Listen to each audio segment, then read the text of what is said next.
This is Eric Simmons at Furniture Depot in Guin with furniture from Ashley, Serenity Sleep, $1 Million Rustic. We have stores in Guin and Fayette.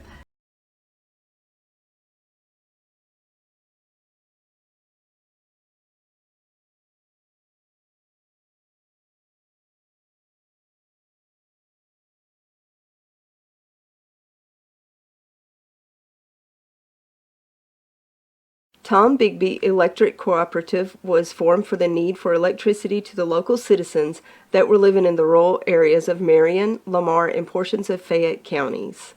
This line consisted of 12 miles and 22 consumers on the road from Guin to Sulligent. Between then and now, there has been a lot of hard work and dedication from a great number of people to make this cooperative what it is today. Tom Bigby Electric Corporation would like to thank each member. You can contact us today at 205-921-6712. Hey guys, this is Nick Jackson at New Heights Church in Hamilton, Alabama. I just wanted to extend to you an invitation to come check out one of our services. We start at 11 a.m. on Sunday mornings and 7 p.m. on Wednesday night. We're all about abiding, arming, and awakening. Also, we have a nursery ministry and a children's ministry as well as functional on those Sundays. Our youth gather together on Wednesdays. Come on out and see what it's all about. We'd love to have you. Hamilton Metal Roofing, located at 291 County Highway 25 in Hamilton.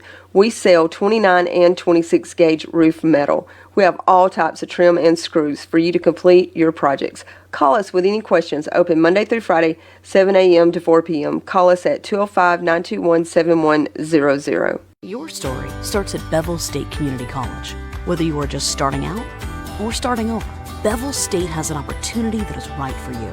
With 5 locations serving 7 counties. You don't have to go far to start your own success story. Plus, with tuition lower than 4-year colleges, you won't need to spend more for a great education. Visit us online at bscc.edu to learn about your options for seamless academic transfer and high-demand career tech and health science offerings. Let us help you tell your story. Just thanking you for the many blessings in life and dear Lord, as we enter this meeting, I just ask that everything we say and do be pleasing unto you. Dear Lord, just be with all the people in our communities going through different things, whether it's death or illness or what have you. Just be with each one in a mighty way. Dear Lord, just ask you to watch over, protect us, and forgive us for what we fail. In Jesus' name I pray. Amen. Amen. I pledge allegiance to the flag of the United States of America and to the republic for which it stands, one nation, under God, indivisible, with liberty and justice for all.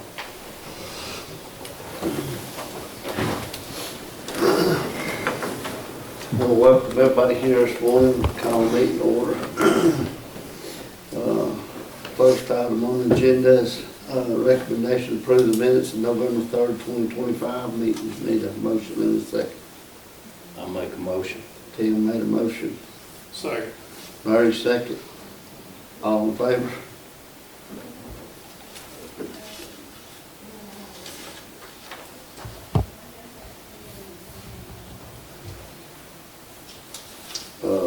Next item on the agenda is recommendation to approve accounts payable. Need a motion in a second. I'll make a motion. Tim made a motion. Key second. All in favor? Next, recommendation to approve SSUT resolution. Scott, you want to elaborate a little bit on this? Yes, sir. As y'all are aware, the City of Tuscaloosa has filed a lawsuit against the Department of Revenue challenging the simplified seller's use tax, which we obviously receive a tremendous amount of money and monies that we share with our boards of education as well. And there's some concern that the court last week had asked if there any other parties want to intervene and participate in it because the judge was seeming like it was a City of Tuscaloosa issue versus Department of Revenue. And so Mr. Brassfield with the ACCA has recommended each of the counties to pass this resolution to enter into the lawsuit as a defendant and advocate for the side of the Department of Revenue and advocate for the continued collection of the SSUT. And so that's what this is to agree to be a party intervening into that lawsuit. I've got both the mayors, Hackleburg and Bear Creek, and I go to Hackleburg's meeting tonight. They're gonna pass that resolution, and Bear Creek's gonna pass it Wednesday night to join in also. So what I think we need to try to do is I think you give each one of the commissioners that has a town or city in their district to try to get it to them and get it passed, and we get all that passed, we'll bring it back to you and get it back to some. Okay, great. I need a motion and second to pass this resolution. I make a motion. Tim made a motion, Second. Mary second. All in favor? Recommendation to approve annual leave policy. Y'all have a copy of it, what we had discussed in a work session on Thursday. And y'all read over it for a second and make sure it's like we discussed. And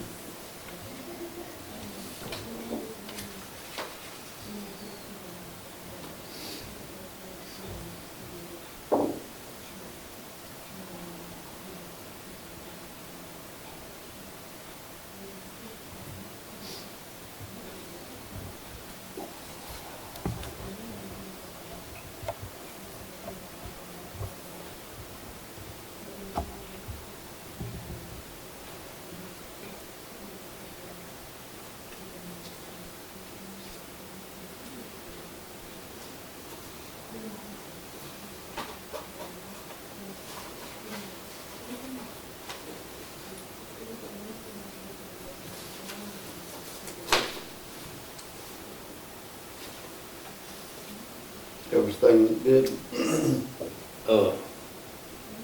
I'd like to amend it. I talked to Scott Friday evening after he sent this out. I'd like to amend it and for this year, put December 1 of 2025 and thereafter it'd be on November 1. Right.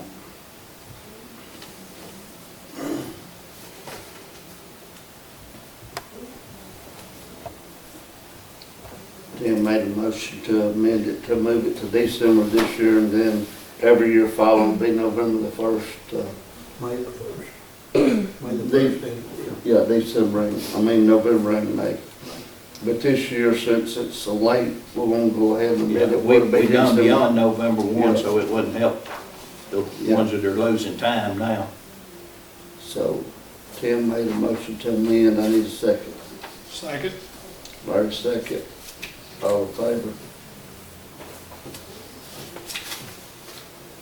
And then I need to make a motion to approve it after this point, though, Scott, since we amended that. Well, I think we can include that in there, just Okay. amend that for this year, December 1st, but in the future years, it's May and November. Okay. Thank you. Recommendation to set a public hearing for the closure of Walker Bottom Road. I'm gonna let Ears explain all this. This is a road, don't many people even know where it is, sheriff does, I'm sure. It's on the east side of the county, right at the end of the 4-lane, going right before you get into Walker County. It's just when you 150 yards off the road, you have to forge the creek to get in there. The landowners have approached me several times. One landowner didn't want to close it a while back. Since then, he has passed away. His family is wanting to close it. So I told him we'd ask for a public hearing. It goes, used to, you could go in and you could go back, come out in Fayette County, down in what we call Bazemore down there, and go back to the left and you come out over on Highway 13 in Walker County. People come to me and I just asked Scott to put it on here to have a public hearing to close it. And that public hearing will be January the 5th, 2026. I need a motion and a second to set this public hearing. Before we vote, January the 5th is when we're going to to Cullman to that meeting up there. I mean, we can do the, Do we need to move that? we need to move that meeting date to Tuesday or whatever, if nobody has any problem with it. Larry was there, some of you may not be familiar. We had a meeting over at Exit 30 a couple of weeks ago, and Senator Gudger was down here, and he has got it set up for anybody that wants to, from the 3 or 4 counties locally, to come up there, and he's got it set up with everybody that had anything to do with Cullman's growth around the interstate, and I think he said it can accommodate 100. I believe it is, so there's, And that's gonna be January the 5th. yes.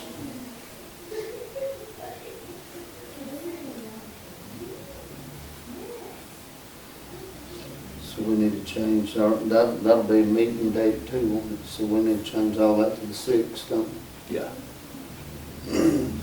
Well, I mean, we could change the meeting date in December, but Right. I just wanted to. Go overseas. Yeah.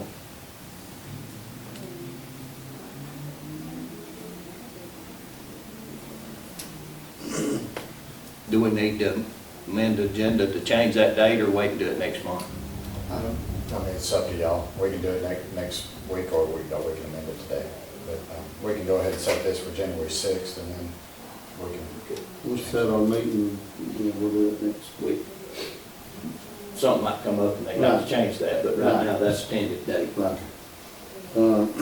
I need a motion to set this date for January the 6th, 2026. I make that motion. Ken made a motion, Second. Barry second. All in favor? Recommendation approved purchase of weather radios. I'll let Russ explain a little bit of this, but he's wanting to go to the hand crank instead of the initial radios that we had before. Still gonna be a weather radio, but you'll have the hand crank with the lights and everything else on Yes, the sir. The Midland folks that make those weather radios that we all know and love, the white boxes that stay plugged in, they have got, so we got $5,000 on an RC&D grant for a weather radio project, like we did last year.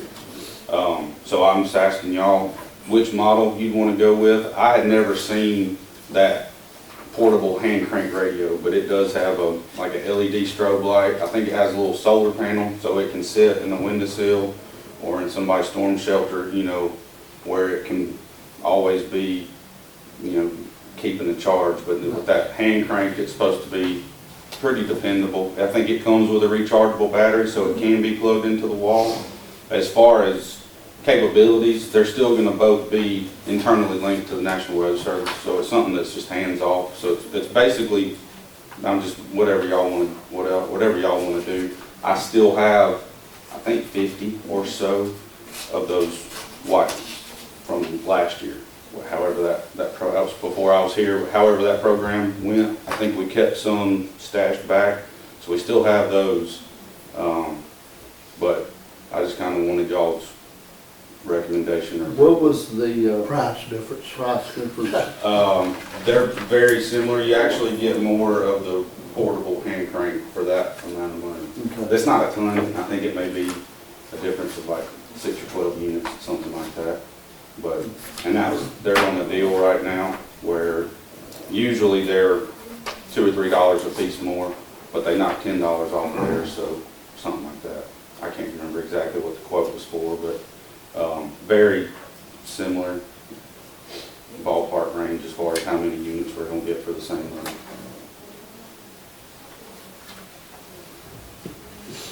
This paper I'm looking at says we get 156 units for $4,992. And I think the other one, there should be, it was within, Oh, Greg's got that one.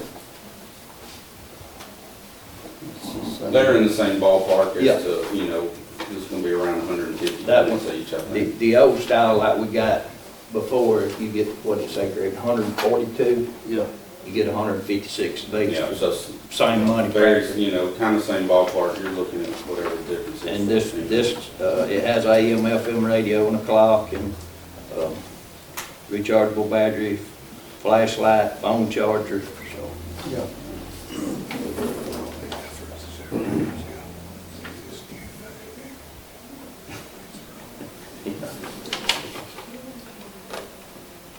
Y'all just tell me what you want me to do and I'll make it happen.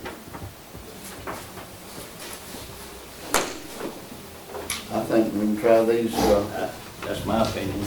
try these ones, we'll get a few more to give out. Of course, We still got, like yeah, Russ said, we've got 50 of the others to give out, yeah. roughly. I need a motion to second to approve, Russ to purchase these, hand crank. Is that, if that's what y'all want to go to, is that what y'all want to go to? They're both made by Midland, so I don't think we could go wrong. Yeah. We need a motion in a second. I'll make a motion to buy the hanging crank ones. Ken made a motion, The ER 50s is what it says. ER 50. I'll second it. Key second. All in favor? I thank y'all. I'll let you know as they come in and I'll touch base with you about how you wanna, if you want me to go through y'all, if you want me to go through the VFDs, we'll figure that out. How you wanna What do it. we've done in the past is sort of just tried to do it sort of like in this, Last year, year before, we, we gave them out up at Bree at one time and, We can figure something out, whatever y'all think is most equitable, but we'll split them up. I think what Eric's done the last couple of times is carry the trailer with him. Mhm. Yeah. Go to Greg's district one week on a Saturday, and Larry's going and whatever and do it. Marion left out last year. We'll make sure they last year, don't not get what left done out. at Bree. yeah. I think it was first year. We'll get him first then. We'll take care of that. Bob had done it prior to. They had down at the old, down on the back side, back down there, at somebody, at one of the old places down there, below the football field. I remember it now. Kevin was down there. You, Old football down behind the field, wasn't it, that house? well, what do you call that building then, Larry? No National Guard building. No, it's a Silver new Street one, behind it. Oh, shelter. Collins Life Center. Yes, Yeah. that's where we was at, Yeah. yes. I think I'd like to see maybe a February, March timeframe to give those out, just to Yeah. kind of, leverage that information. I think March is when they really push all the severe weather stuff, so we'll take advantage of all that other communication that gets put out. Next, recommendation to approve purchase of compactor for engineering department. I looked and called Kurt Brown down at J.M. Woods, and they only had two of the bigger compactors, both had steel wheels. Lynn had given Scott a couple that he had found, and I hadn't got the paperwork in front. I think one of them was, there's a year difference, but the older one was, it was like 1,700 hours. Right, Scott? Scott's got the paperwork there in front of him. 16 and 19. 16 and 19. One of them's 2016 model, and the other one is, 19 model. yeah. 19 is a little more expensive and more miles. 16 is a little less expensive with less miles. The 19 model has 7,482 hours on it, or 37.5. And 16 has 6,888 hours, and it's 36,000, I'm sorry. I get these glasses on. Sold for 3,600. Yeah. And both of them are CC 34Bs, right? Yes, sir. They're both at the same place, I think, aren't they? Yeah. So which one do y'all, out of the two, which one y'all want?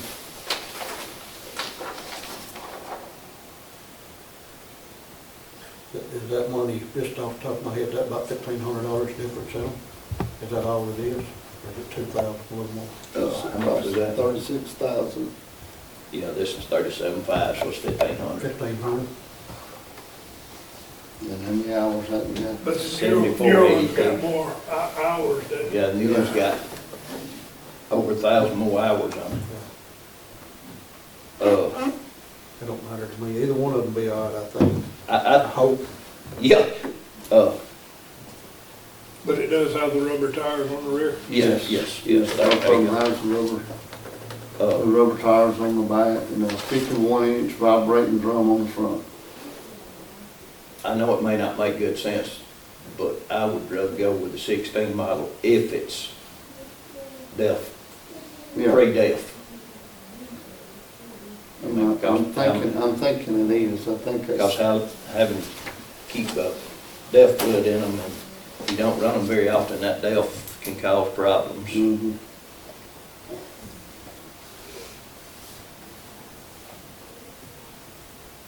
I guess we could get Lynn to call and see which one of it is, you know, if one of them is DEF, pre-DEF. Does it say on that where it says features right here, does it say anything about it? You get down there, that little bitty reading. No, This one don't know, it's got 48 horsepower diesel engine in it. got 48.8 cat diesel, Yeah. 2.2 liter.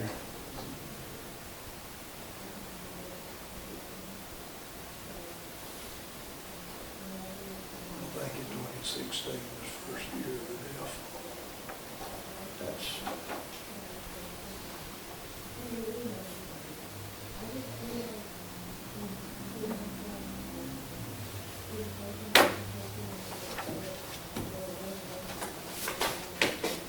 Which one y'all want? it don't matter with me. I'd rather have one pre-DEF if they've got it, but 16's got less airs, but the 19's 3 year newer. So, Yeah. but it's got more, it's got that many more airs, so it don't matter. nearly 1,100 more.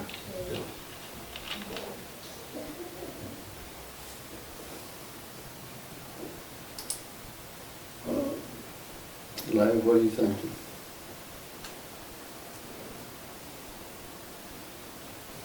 We figured out where those located at. Ocala, Florida.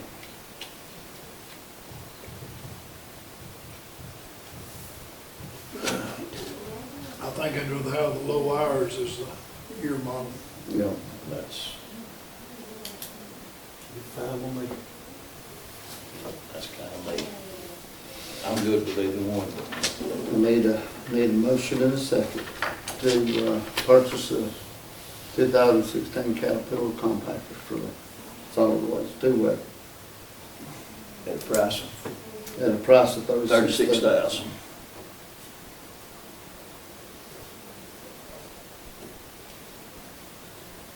I make a motion. Tim made a motion. A second. Key second. All in favor? Next is a recommendation to approve contract with Tammy Harris for cleaning the commission office. It's at courthouse and annex building.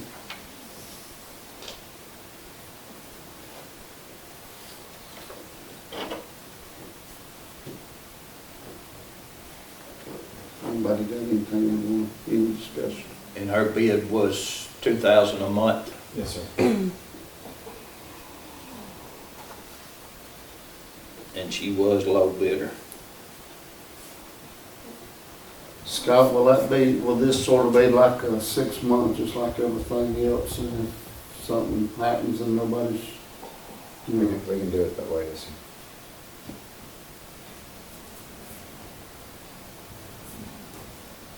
I make a motion that we accept it, $2,000 a month on a 6-month trial. Tim made a motion, need a second. Keith second. All in favor?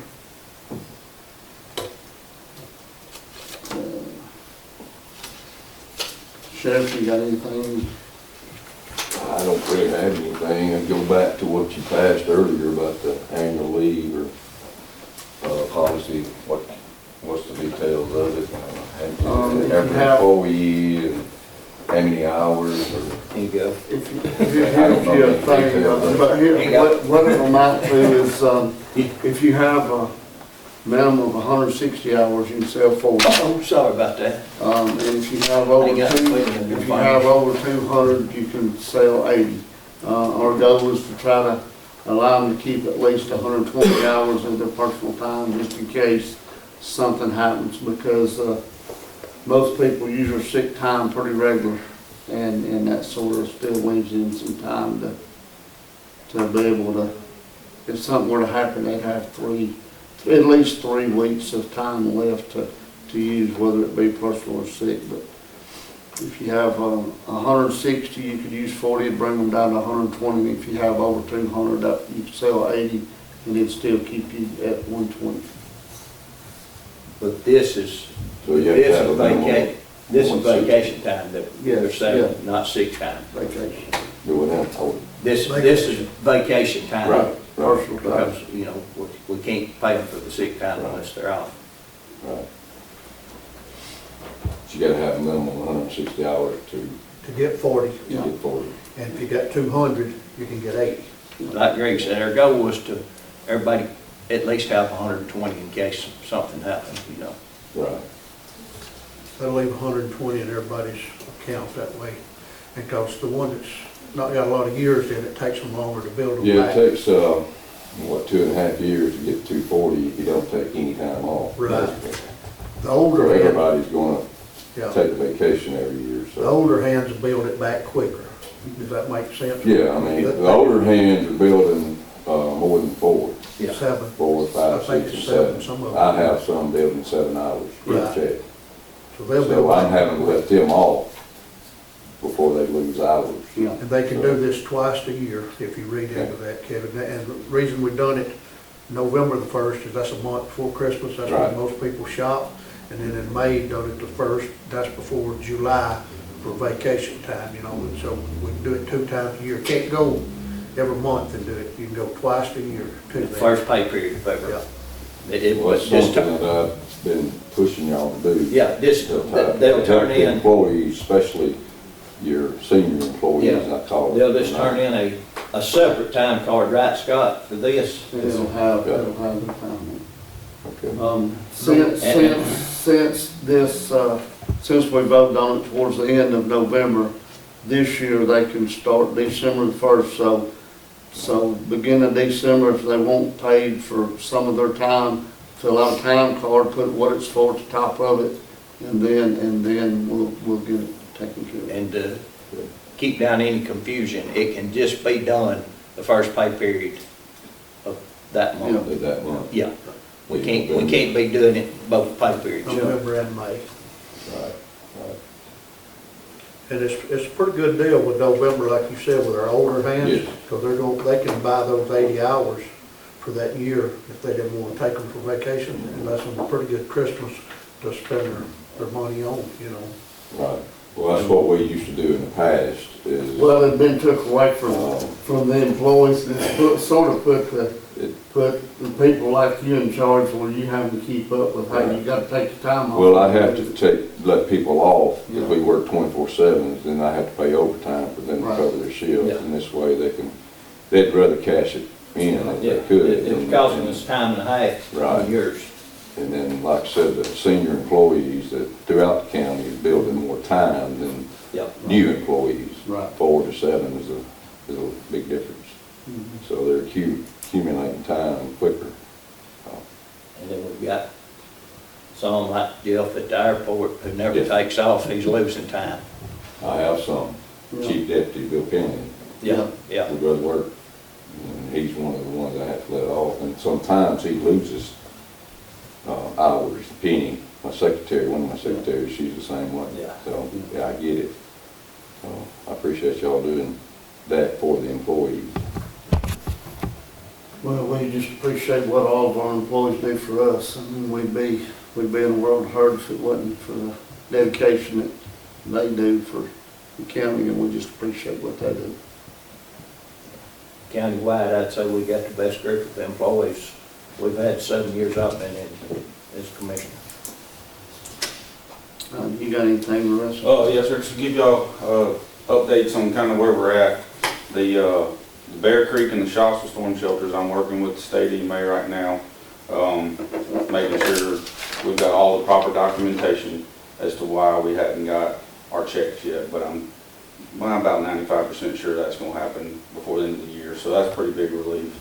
Got my arms around the hazard mitigation projects that we have out there. That's the county has applied. This was like 2021, but the Twin, Craft, Brilliant, and Hacklebird storm shelters.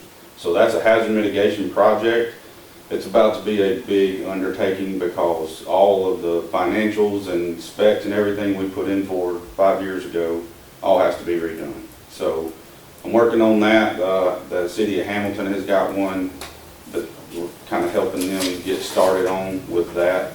And then we have got a public assistance grant. Like I'm pretty sure we've already been paid everything except the administrative closeout, but I'm gonna get with Lynn and make sure we've got all of that. But I'm pretty sure that was from when Shaw was here. So there's just been so much turnover. There's 4 logins to our FEMA account, and none of the 4 people that have those logins still work for the county. I've been working on trying to get that squared away, but they've been shut down, so nobody's been doing IT work for FEMA. So the stuff they've been doing was top priority, and this wasn't. So I'm working on that. The weather radios, I think, is a worthwhile project, so I appreciate y'all taking action on that. And I've got to talk with Barbara, but I think we're looking first week of February for that safety lunch that I'd like to have. And I think that, and then the weather radios a couple weeks after, we should be in good shape. And then the only other thing that's kind of pressing is the hazard mitigation plan that NACOG puts for us. You'll see it probably this week and next week, public hearings being advertised in the paper. Those historically do not garner a whole lot of attention, but it's things we got to do. But I will be talking to the municipalities, the 2 school districts that we've got, and the other stakeholders that are already in that plan. And then just me looking over it, there's some things that, some people that need to be included that have not been in the past. So I'll be talking with them.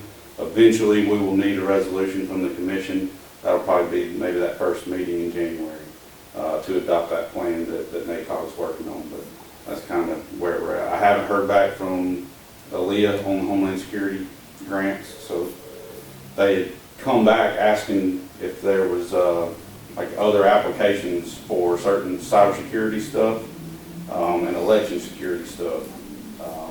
So it makes me feel like they kind of dropped the ball, or they have a cluster going on down there. But usually we've already heard from those, but I haven't yet. So when we do, I'll pass that along. But that's kind of what we're doing.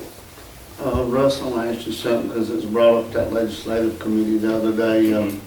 I think FEMA's getting pretty strong about raising the thresholds on the disaster. Right now we're at $1 million countywide. Am I right on that? Or event, let me say event, and they want to raise that to $4 million. It's going to be it's going to be a substantial increase what they've been looking at, to the tune somewhere between 200% and 400% of what the thresholds are right now. That's what they're trying to raise them to. Which means all the responsibility is going to come back to the counties? States and locals, yes, sir. And that's uninsured losses is how they measure that. So y'all dealt with it when, that's the first thing we ask doing a preliminary damage assessment is, do you have insurance? And if you have insurance, FEMA just, well, okay, insurance will take care of it. It's going to cost the county a lot more money if something comes through again. Well, and that's the, so that mitigation plan, in my time doing this, from when I started school and then working in Fayette and being here, the trend is moving away from the federal government trying to be the disaster recovery entity. They want to spend their money. Used to be a formula that said for every dollar you spend in mitigation efforts, that equates to $6 in recovery. Now it's probably closer to $1 before is equal to $10 after, just because of how much everything's gone up. excuse me, so that hazard mitigation plan, that's where we identify what our threats and vulnerabilities are, and then we put on paper what our mitigation projects would be on the backside of a disaster. That's how these big community storm shelters get built, and whatever other infrastructure improvements we can do. My feeling, that's what they're trying to do, is they're trying to take that same ballpark money that they've been spending on the backside of disasters, and they're going to try to give it to you for mitigation. Yeah. They tried that 25 years ago, and then that's how trailers and chainsaws and trucks and all this other equipment got scattered through the wind. Right. The federal government doesn't have the greatest track record with how they spend our money. But that is the talk. There's bigger talk about FEMA being dissolved from the Department of Homeland Security and made its own cabinet level position thing, but who knows? And I think me and you talked the other day after I left that, I think there's a big push for the state to continue to put in the The disaster relief fund, I think right now has $1 million in it, which sounds like a lot of money, but it's not. So encouraging our state legislators to continue to fund that and increase that funding, because even worse, you're competing with Huntsville and Mobile and Tuscaloosa and Birmingham. Yes. We're not going to see it. If Tuscaloosa gets hit, Huntsville gets hit, Florence, we're going to be second fiddle to them. And that's the rural counties push hard for it. I know the sheriff had a similar conversation with different topic, but it's the same thing, where the haves keep having and we're left without. So Well, and that's what worries me, if we have another April 2011, it's going to be a lot of cost on the county, because like you said, the people that has the larger cities, they're the ones going to get the money. well, and I think even if they don't change those thresholds, I think they will continue to put more and more regulations and red tape and strings attached to any kind of dollars you're going to be looking at. And that's another way, kind of how they price people out. So these smaller counties, smaller than us, they just don't have the means and the resources to jump through all these hoops. Y'all see what I'm about to have to do to try to get these 4 storm shelters. It's a ton. I mean, that's why, it takes them 5 years just to process these applications. It's a mess, but, as they do, any of those things change, I'll keep you updated. Has anybody got anything else? I appreciate everybody for coming. I need a motion and a second to adjourn. I make a motion. Tim made a motion. Second. Larry second. All in favor? Wish everybody a This is Eric Simmons at Furniture Depot in Guin with furniture from Ashley, Serenity Sleep, $1 Million Rustic. We have stores in Guin and Fayette.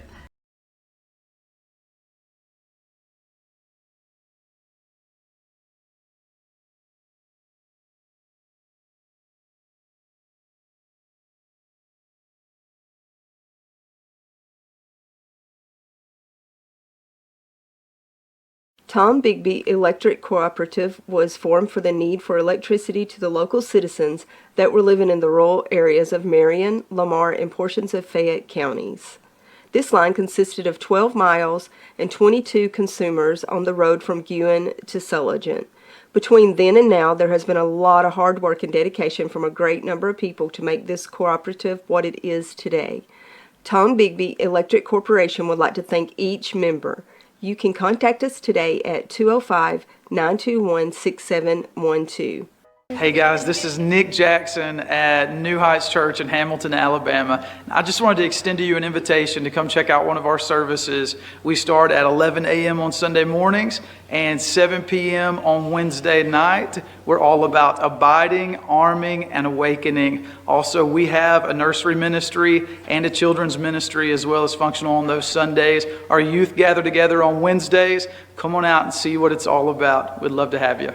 Hamilton Metal Roofing, located at 291 County Highway 25 in Hamilton. We sell 29 and 26 gauge roof metal. We have all types of trim and screws for you to complete your projects. Call us with any questions. Open Monday through Friday, 7 a.m. to 4 p.m. Call us at 205-921-7100. Your story starts at Bevel State Community College. Whether you are just starting out or starting over, Bevel State has an opportunity that is right for you. With 5 locations serving 7 counties. You don't have to go far to start your own success story. Plus, with tuition lower than 4-year colleges, you won't need to spend more for a great education. Visit us online at bscc.edu to learn about your options for seamless academic transfer and high-demand career tech and health science offerings. Let us help you tell your story.